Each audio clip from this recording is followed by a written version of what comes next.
Viewers, I hope you all will be fine. راځئ چې نن اشپزخانه کې څنګه انګلیس کې کولی شو چې یو څه سوالونه د یو بل نه وکړو یا یو څه وغواړو. نو راځئ چې دا زده کړو. لومړی need the dough وړه لامده کړه. need the dough وړه لامده کړه. roll the dough into small balls.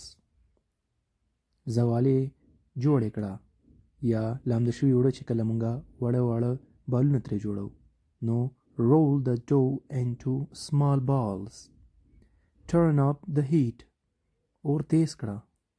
turn up the heat اور تیز کړه. preheat the griddle توا ګرمه کړه. preheat the griddle تبۍ یا تاوا ګرمه کړه. sift the flour وړه چاڼ کړه.